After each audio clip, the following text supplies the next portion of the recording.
Oh yeah. Welcome to the weekend, everybody. That's what I'm talking about. This is Michael, Graveyard Shift, wee hours, where the coffee pot is always on, and it's time for the weekend. It's been a long week too, folks, but it's over. Time to have some fun. Unless you're like me, I'll be here all weekend. Check this out. Ooh, my favorite part of the song, as I'm fond of saying. All right, folks. Heavy rainstorms came through earlier with gusty winds. Still going on right now. And it caused a little bit of damage in my area, and I hope everybody is safe in your respective area. So let's get right to it, folks. Let's get on with it. The answer to the previous trivia question was none other than stamps, postal stamps. Great. A lot of history here to research. It's fun. This is a fun topic to research. So in its origins, the so-called postal service in the United States was nothing more than usually localized, loosely organized, to say the very least, as my grandmother used to say, just a big old cluster gaggle mess is all it is. That's an impression of my grandmother. To say the very least, it was extremely inefficient, right? And some would say, perhaps even my grandmother, that some things have not even changed. But in the earliest days, nonetheless, I digress, ship captains would arrive in their respective ports with a cluster of mail that needed to be paid for, right? This was pay on demand, pay on delivery, okay? Kind of a system, kind of a loose system there. These captains would then have to advertise in local newspapers. Can you imagine the names of those who had mail, how much it was, where they could report to, and to pay and collect, your respective mail. Can you imagine how long this took, for goodness sakes?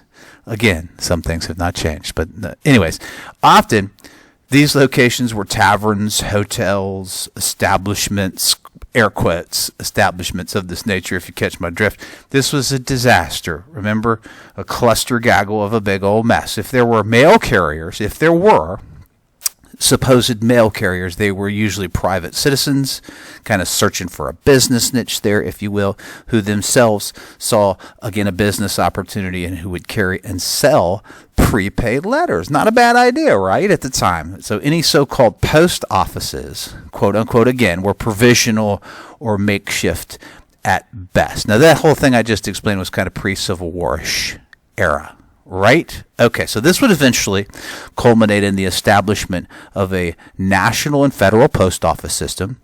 As you can imagine, the government came along and said we could probably do that better. And in a system of universal payment, the standard for this novel idea of universal payment was to require all letters to bear nationally issued adhesive, say it with me, postage stamps. That's right, and that was the focus, of course, of the trivia question.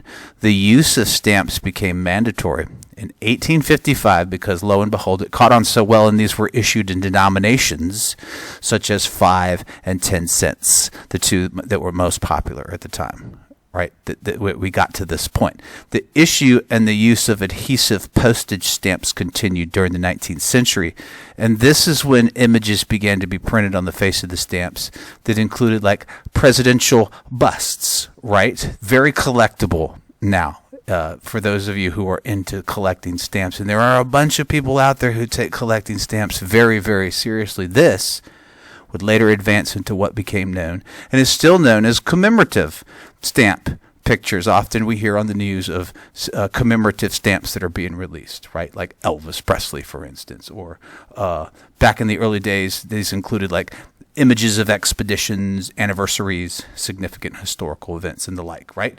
Again, these are highly collectible and some of them are worth a fortune.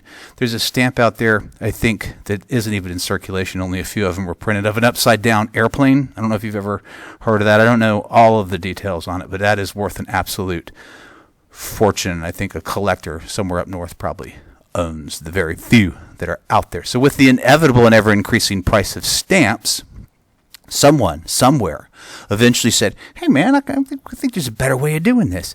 As my grandmother again would say, there's a better way to clean up this cluster gaggle of a mess. And they came up with even more ideas to supposedly improve the stamp process, such as, first and foremost, non-licking self-adhesive stamps. Thank you to the person who invented this, because I am old enough where I can remember having to lick stamps. Thank you. And it was no picnic. We used to have like this urban legend thing that if you like the stamps, the back of the stamps were poisonous, and if you licked them, you had to go to the hospital and you die, right? Thank you, older brother, for those future therapy sessions. I appreciate that. Anywho, I digress just a little bit. Concepts also such as what is known to this day as the forever stamp, which of course does not include a specific amount listed on the stamp, were also eventually issued.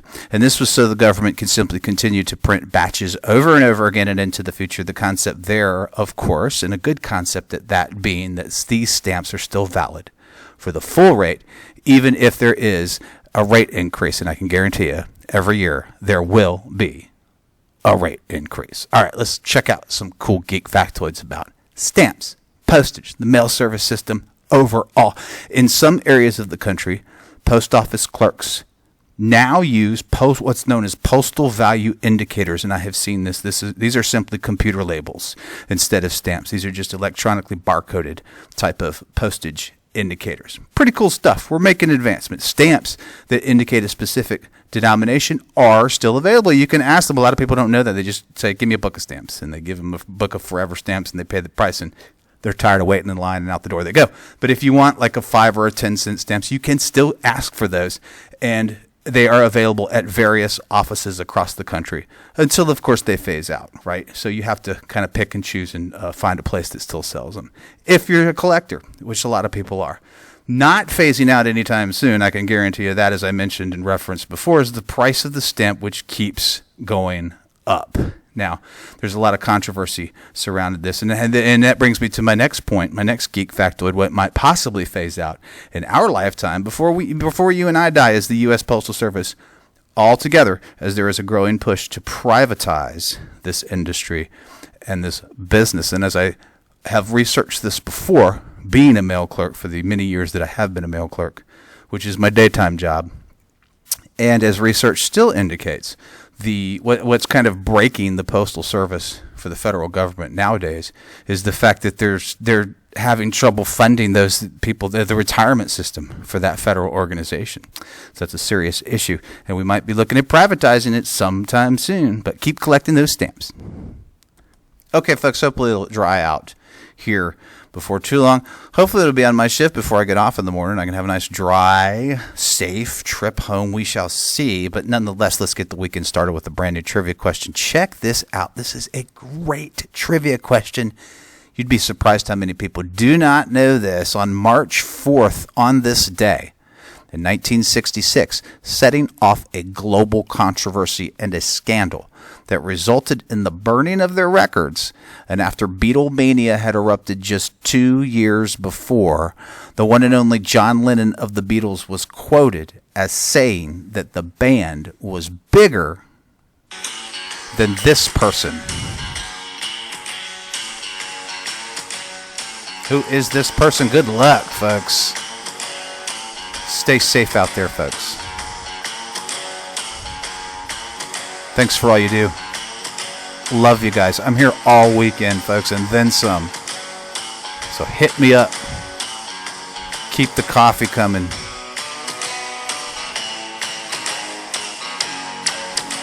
And peace out.